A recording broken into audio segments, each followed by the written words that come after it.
You are Locked On Bears Postcast, part of Locked On Sports Chicago on the Locked On Podcast Network. Your team every day.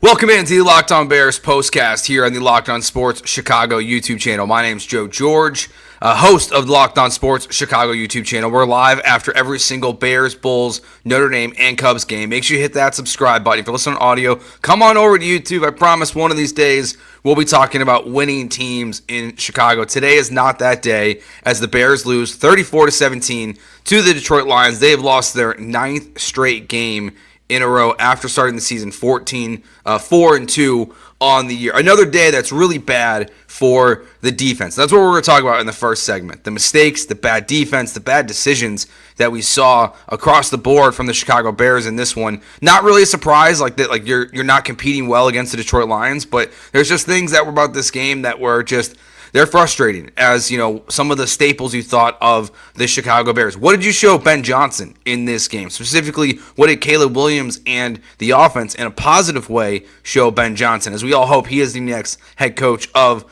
the Chicago Bears? And then what this game kind of today, as we get to the final end of the season here, for a team that's, eliminated from the playoffs, what this game means for the offseason for the Chicago Bears. Some news and nuggets of what happened in this game that I think we can take away from just the overall future of the Chicago Bears franchise. So let's start with today with the mistakes, because, well, they come in hot and early. Second possession of the game. All right, let's start with the first possession of the game. The first possession of the game is a bad throw by Caleb Williams. Keenan Allen's open on the sidelines. He throws it inside. Keenan Allen gets a hand on it, but they cannot complete the catch, and that sets the Bears back. They run the ball, they get nothing, and then Caleb Williams is under fire immediately. And you're having to go 3 and out. Once again, the Bears are terrible in the first quarter. They are terrible on the first possession of the game. Again, something that it does not matter who the OC is, who the opponent is, who the head coach of the Chicago Bears is. Something that just has not been fixed for this team the entire year. And then you start getting the bad mistakes. Okay, so we get the fumble, which gets credited to Caleb Williams, which I think is kind of stupid. Like, on a side note, like, the ball is clearly being handed to Rome Odunze there. He drops it, and that's a disastrous play. The Lions get the ball. They get points out of it. And look, that's going to happen. Like, the way that Thomas Brown's using these wide receivers is interesting. Like, I think it shows you more to what he thinks of DeAndre Swift. The fact that, and where Roschon Johnson's at, even though we saw him in this game, with the Guardian cap and all, but the way they're using, Rome, DJ Moore out of the backfield, I think it shows you kind of like what the Bears think of the reality of where this team is running the ball, that they don't think that DeAndre Swift and Roschon can get it done. Be nice if Khalil Herbert was still on the team. Like, maybe he could be a guy that they think they could run the ball with. But Rome fumbles the ball there. The Lions get it back. And then on the next possession again, the Bears are moving the ball a little bit down the field. Rome gets a really nice play, and he fumbles it again. So you have two really bad mistakes on the first 3 possessions of the game by Rome Odunze. Like, now he's going to make up for it later in the game. We all saw what he did on that 4th and 1 and some other big plays.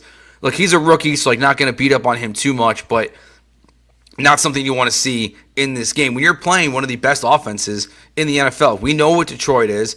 You're thinking there's any chance the Bears are going to win this game. It can't start that way. And we just kind of knew at that point, like after those 2 fumbles, this game was over. The real question was going to be at that point, how much did was the team going to lose by?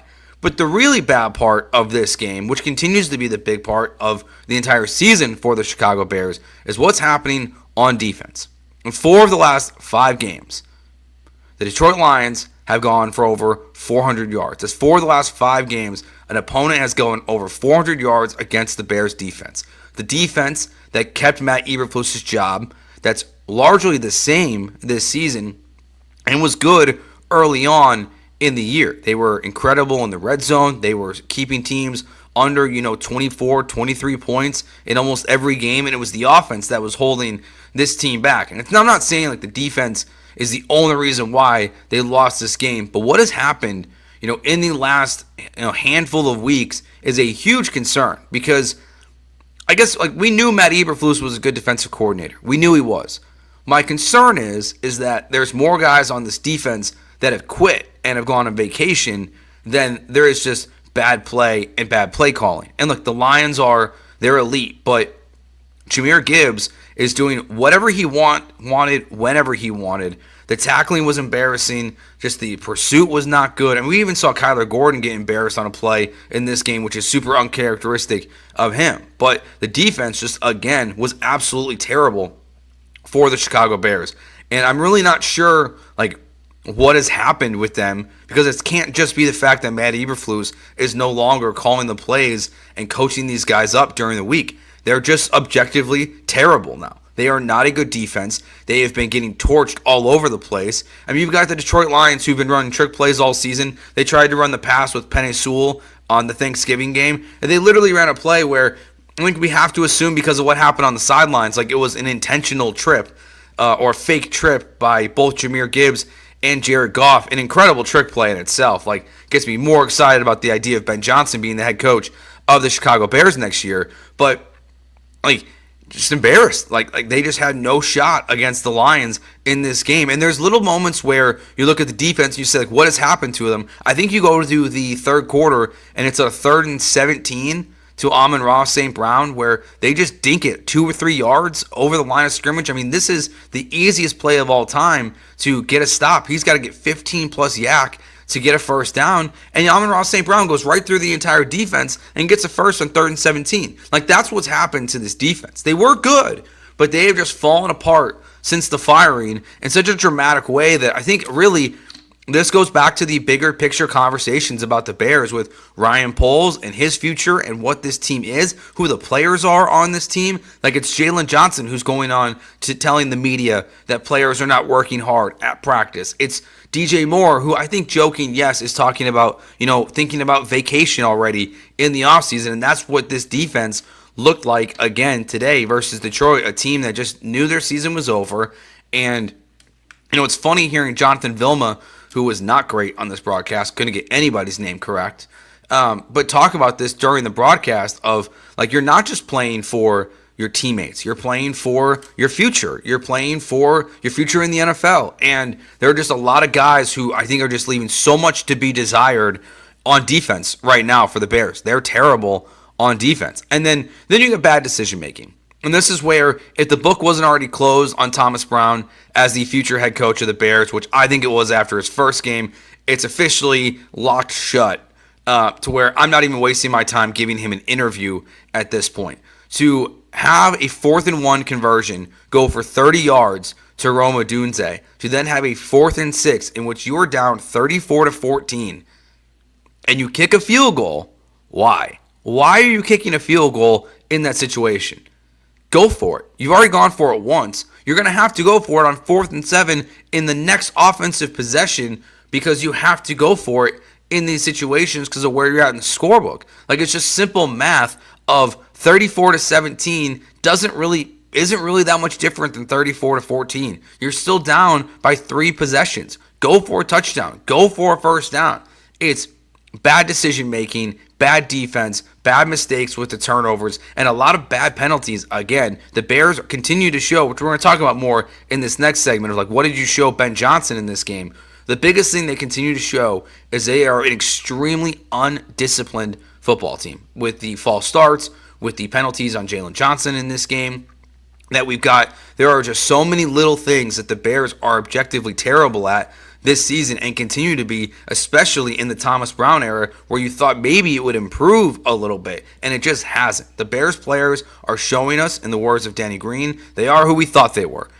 This is who the Bears are. They're a bad football team. They lost 9 games straight, and we will talk about the positives of Caleb Williams in this game, because I think even through all of this, there are positives that we can take away. Okay, there are things from Caleb Williams in this game that are positive. But what did you show Ben Johson as a whole? Because think back to Thanksgiving. One of the reports we got from the sidelines and from Albert Breer in that game was the team that wants to hire Ben Johson is going to have to acknowledge its faults, its mistakes.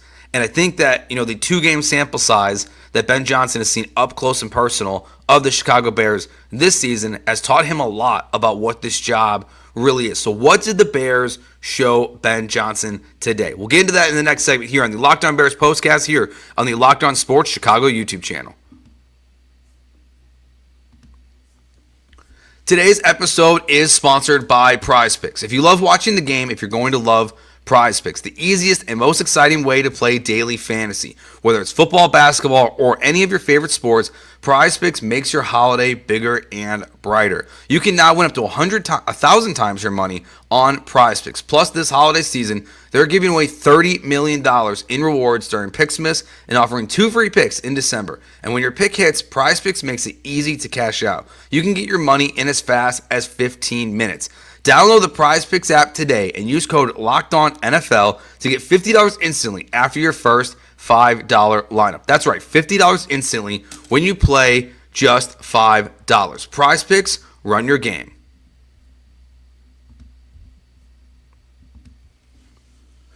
So what did the Bears show Ben Johson in this game? You know, it was interesting hearing the press conference that Ben Johson had this week when he was asked about Caleb Williams and talked about what he's seen from afar. And really, I think in terms of a in-season interview that a coach is going to do, probably the most positive thing you'll hear from a coach when talking about an opposing quarterback. And everyone knows the context of the question of Ben Johson. It continues to be circulated that he is interested in the Bears job. He should be the leading candidate for the Bears job. I don't think there's really any questions of who should be the head coach of the Bears as long as both parties, and really specifically as long as Ben Johson wants this job. But what did the Bears show Ben Johson in this game? This is a kind of a big picture take on today's game and just the problems of the franchise going forward and the positives of the franchise going forward. I'll continue to say again, undisciplined football team. To be in position there at the end of the game, look, you got a 3rd and 6. You get a false start on your left guard, who is obviously in for Tevin Jenkins because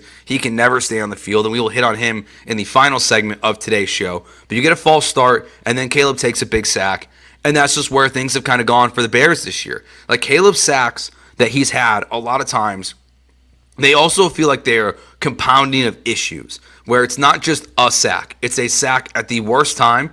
It's not just a sack in terms of where you're at yardage-wise. It's because it's worse because your offensive line is moving you back 5 yards yourself, like we saw in this game. So they continue to just have these moments where, you're thinking, not that no one thought they were going to win this game, right? But, are they going to make it competitive enough to where, at least if you had money on the Bears in this game, maybe you're thinking you're going to get a backdoor cover. That was probably the best-case scenario of this game. But just super undisciplined. They have these reckless penalties throughout the game, couple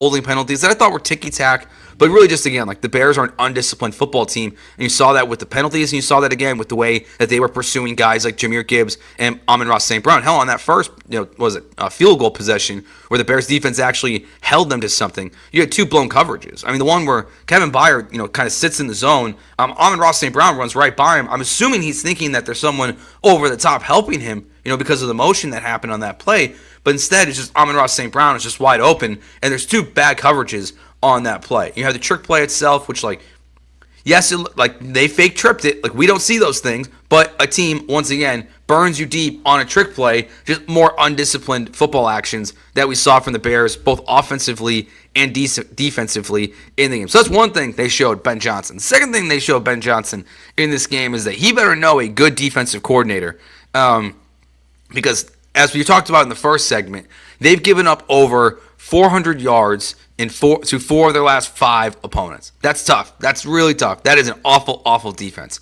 I think the dream for me personally is Ben Johson and Robert Saleh is the combo of head coach and defensive coordinator that you bring in. I don't even know if those guys have worked with each other or know each other or if that's even a logical choice, but it's still, I think, what Robert Saleh did with San Francisco and with the Jets on defense. If you look back to, the year without Aaron Rodgers and how they're almost a 500 football team and they're battling in these games, he's getting the most out of their defense. That's clearly what they need because, the Bears, without Matt Eberflus, I can't believe I have to say that, are so much worse on defense than I thought they were going to be. I assumed there was going to be a step back, but they are just getting torched left and right. And we'll see what happens on Thursday night. That's a quick turnaround versus Seattle. That's kind of an offense that's been up and down this year with Geno Smith, but they have, if Kenneth Walker is healthy, and I know he's projected to play in today's game, but you're showing Ben Johson that his defense needs a lot more work than I think all of us kind of thought going into the season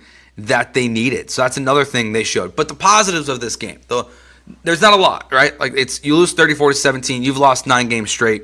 It's hard to figure out, as we're watching from, on television, when a team is fully taking their foot off the gas pedal defensively, like were the Lions doing that? I don't think so.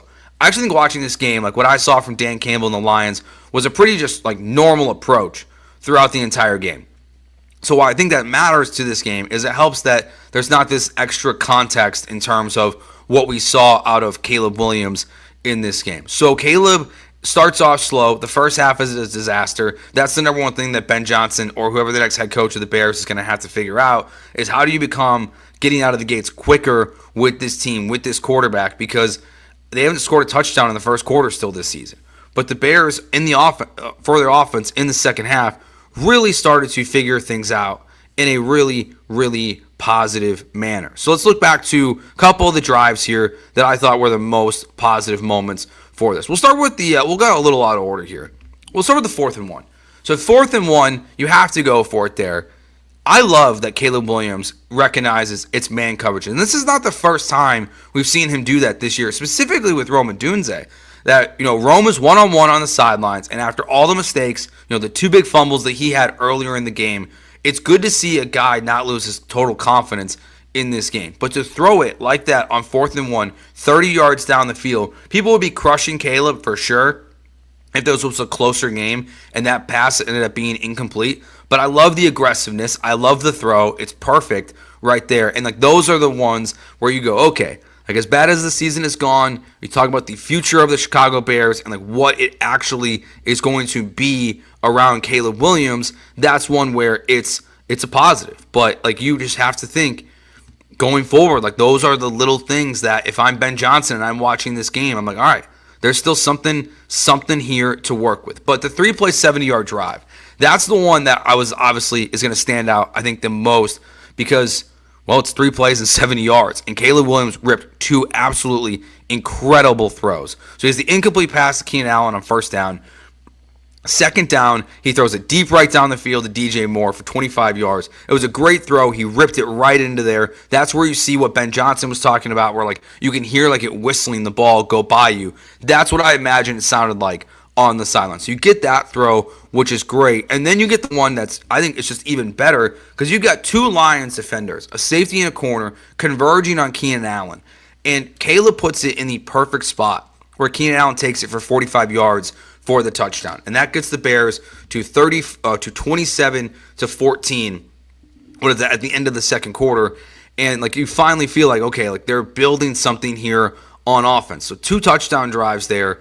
Look, this game, there's a lot to be. Oh, sorry, I think that's in the third quarter. My timeline's all messed up here. That was the second quarter. So you think about what this team is doing at the end of the second quarter. They score 14 points. It's 27-14. And you're okay, the Bears have a shot at this game. This is what we saw versus Detroit on Thanksgiving, where the offense really struggled in the first half, but came on in the second half. And of course, they don't accomplish anything in the rest of the football game. They score 3 points in the third quarter. They score 0 points in the fourth quarter. And at that point, it's over. Now, this is very limited in terms of possessions, but you come out with a 10-play, 58-yard drive, a couple other really impressive throws. I think Caleb, again, shows you what he can do out of the pocket. That's the drive where he, juked out with one of the Lions linebackers and gets to the 4th and 1 there, I believe it was. So, you saw these moments where Caleb, again, was creative with his feet, not just in the pocket, but getting outside of it, and really was just strong in this game. And the other part of this game, which I think was a real positive, which just kind of goes back to when they first made the change, and things kind of got away from them after Thomas Brown became the head coach, not just the OC change, where Caleb, and they were talking about this on the broadcast, was getting the ball out in 3 seconds or left pretty much the entire game. It wasn't until the very end of the game there where he got sacked for the first time and really started to get beat up at the end of the game pretty aggressively by the Detroit Lions. But overall, this is where one of those growing games to where at the end of the season, I think we will still look big picture Caleb Williams and be yes, it was not perfect. There was ugly games. There was terrible games. There was terrible halves. Of course, the 49ers first half. But overall, there are still a lot of things where if you're Ben Johson and you're on the other sideline, I know you're not scouting Caleb Williams as the game's happening, but I'd also imagine it's hard to not be thinking about it a little bit of just that's a nice play. That's a nice play there from Caleb. I would imagine. So I would think Ben Johnson's got some of that on his mind. What does this game mean for the offseason? Because I think it's not, obviously this season is over. The Bears season's been tough. They've lost 9 straight football games. But there are lessons, again, from this game that I think we can take away from the Chicago Bears about what is next for this team, where they go next, and just what is going on with the Bears from this Lions loss that we can take away and think about 2025 and beyond. We'll get into the next here on the Locked On Sports Chicago YouTube channel and the Locked On Bears Postcast. This episode of Locked On Bears is brought to you by FanDuel Sportsbook, America's #1 sportsbook. Right now, new customers can get $150 in bonus bets if you win your first $5 bet. Or you can bet on college football, the NBA, college basketball, NHL, tennis, soccer, combat sports, you name it, they've got it all at FanDuel. Or you can even place live bets on the NFL as well, all in one place. If you get a hunch in the middle of the game, you can check out the latest stats, view live play-by-play, and so much more on the same page where you place your bets. Just visit FanDuel.com to join today and get started with your $150 in bonus bets if you win your first $5 bet. That's FanDuel.com. Never waste a hunch and make every moment more with FanDuel, an official sportsbook partner of the NFL.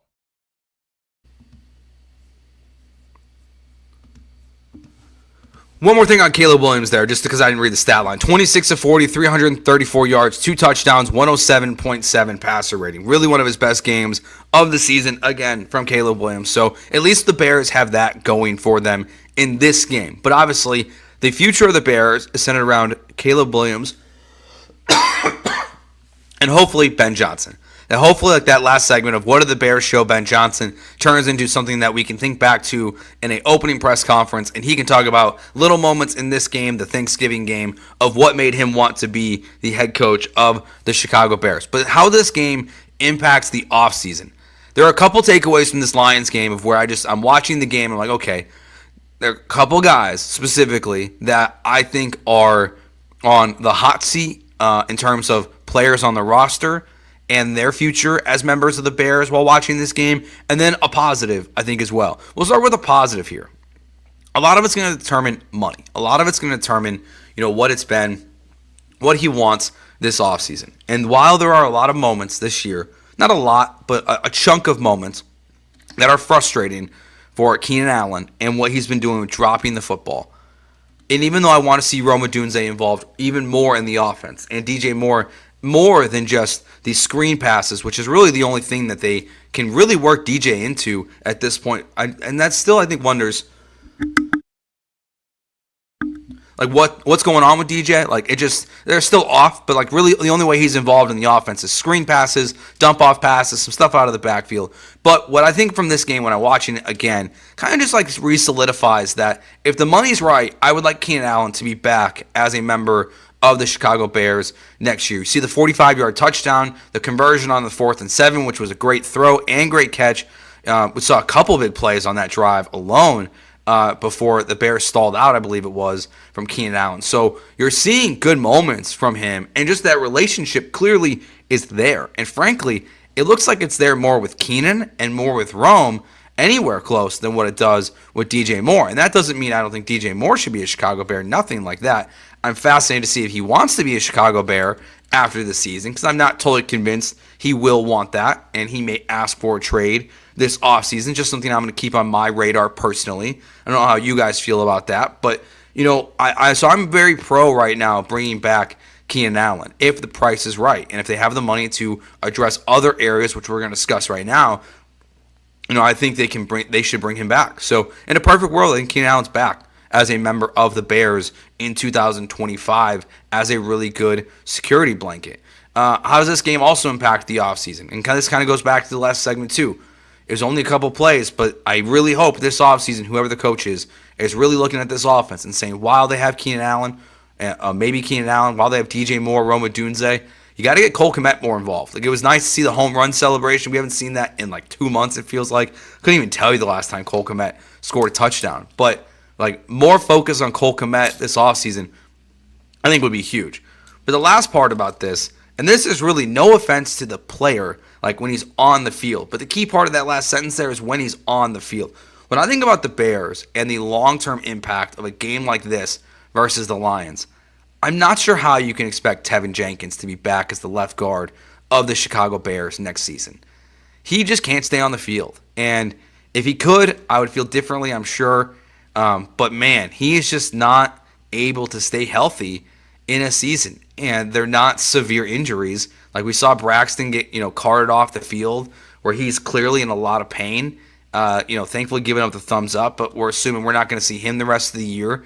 But Tevin Jenkins is just not reliable enough at the left guard position to be someone that I think you can go into 2025 with and say, we're going to pencil this guy in, because what are you penciling him for? 8 games total? Like, in terms of games he's leaving early and finishing, like 9, 10 games at best? Like, it's not sustainable to have someone that is that injury prone at an important position, playing left guard. And, frankly, because of the way the play calling was being, decided today and called and what Caleb was doing in 3 seconds or left, besides the penalty on the replacement left guard there on whatever, like that 3rd and 6 later in the game, they really didn't notice a difference when Jenkins left the game in terms of what Caleb was facing. They couldn't run the ball no matter what.